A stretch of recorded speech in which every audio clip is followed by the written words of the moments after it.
Well. Hi there, my name's Paddy Cartwright, and on the 25th of November 2022, I attempted to run 200 miles around Battersea Park in London, all in an effort to raise money for Movember.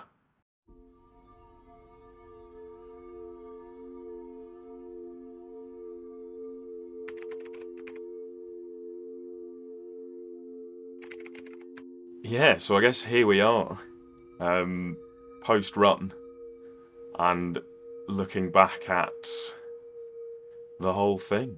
So for the past 3 years, I've been doing a challenge in November to raise money for a charity that has grown closer and closer to my heart, that is Movember. In 2021, I ran my first marathon, which then was followed by 6 more marathons in a week. So I ran 7 marathons in 7 days, and that kind of sparked my interest in the world of ultra running and endurance running, and just generally doing something quite hard every year, which is a challenge for me personally, but it's also has tremendous benefit because I can take part in the community that is Movember and that is Movember fundraising and raise some money for the men amongst us who aren't doing too well. Then in 2022, I ran 101 miles in 24 hours around London. And then 2022, I attempted to run 200 miles in 60 hours around Battersea Park, which might not have been the best idea.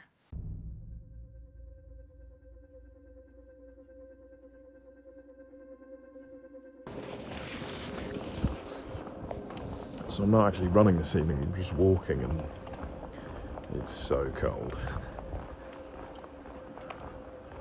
Weekend's gonna be tough.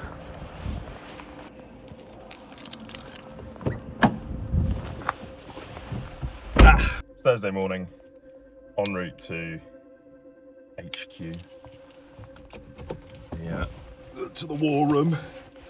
War room being Crew Chief Charlie's flat, just off Battersea Park. I'm excited now. The last 3 weeks have been just hell on earth. Been terrified. Terrified about the whole thing. It's weird, now that it's feeling real, it's getting me geared up for it. Rather than getting more nervous in the build-up, I think I'm getting more excited. As insane as that sounds. I'm like looking forward to what mile 130 feels like. Probably gonna be horrible, but alright. To the war room.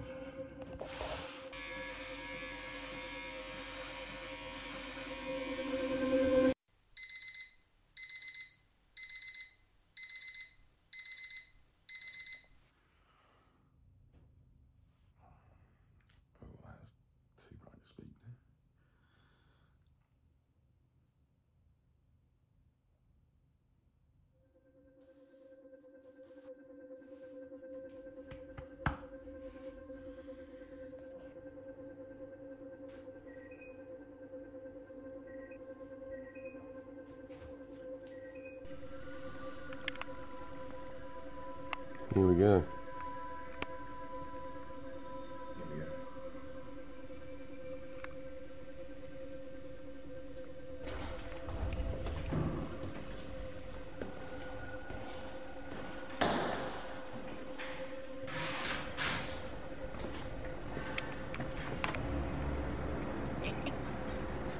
Oh, we're off.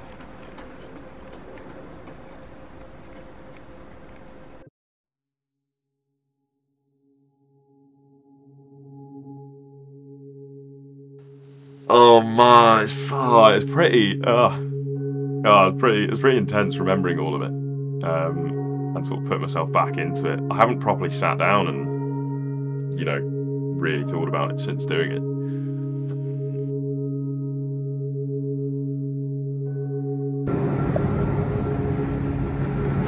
There we go, first few steps in Battersea Park.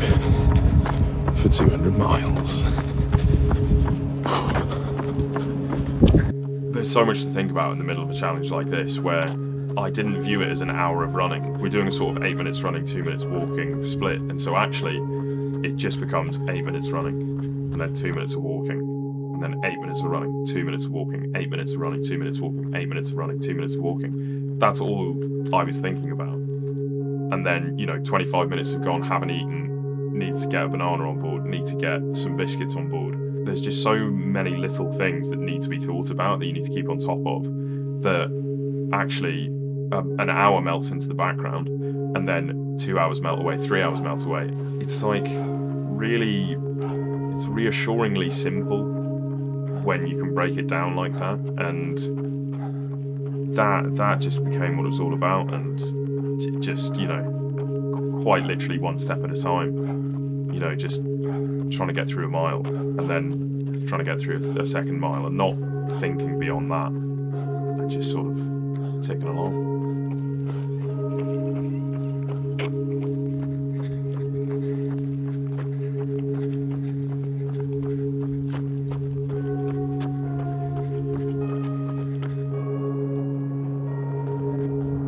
Okay, so I'm closing in on 20 miles. Still feel pretty good, but first indications of having run for 4 hours are starting to show. You know, funny thing that, but feeling pretty good in general. Yeah, certainly hotspots that's starting to emerge, but all in all pretty good.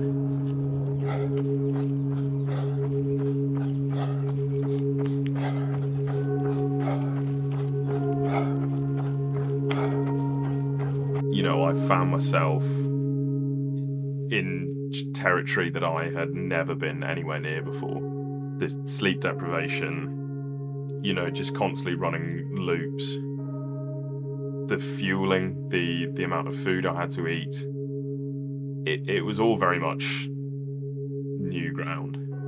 And I think 100 miles, if you're fit, strong, and have a lot of will, I think more people than they know can complete a 100-mile distance in one go.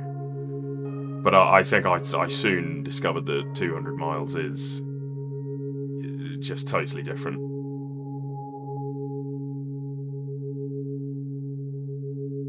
I had one of my best friends, Charlie, act as my sort of crew chief on this one. Again, because of the nature of being so big, without him, this never would have even got going. He was amazing. He developed an entire spreadsheet with multiple different outcomes and paces that I had to be on and that I had to stay on. But it was just amazing, and it, for me, doing things like this for Movember and having, you know, a brother in arms right alongside me every step of the way is just incredible. It's just gone 9:25 on Friday night. Paddy's just coming up to 70 miles, 15 hours done.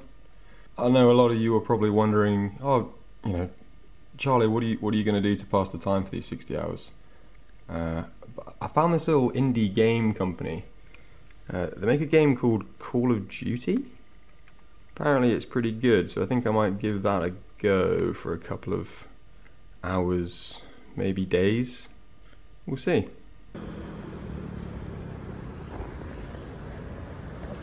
$100 miles. Not bad, that.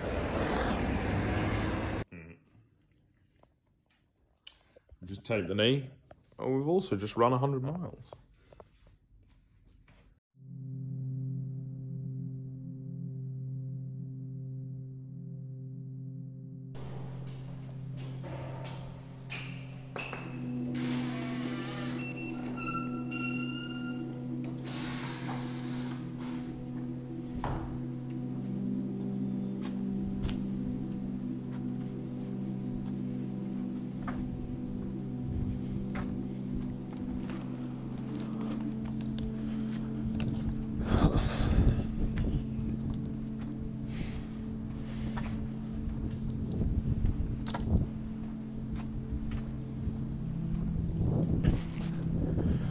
So, don't think we're going to make this.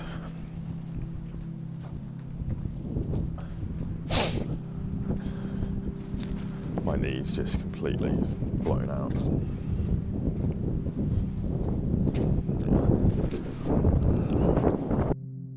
So yeah, it wasn't meant to be on this occasion.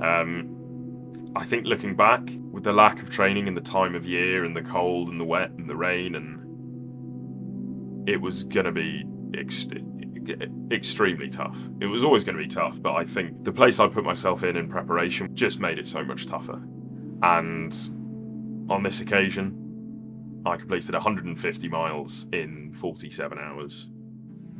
And that to me is still a massive win. And it was just like an absolutely incredible feeling and an incredible mountain to try and climb. Yeah, I climbed a mountain, but I think there's another mountain next door that is still requesting to be climbed. So yeah, the 200 miler is very much still in my sights. Maybe that's what I'll be doing this year.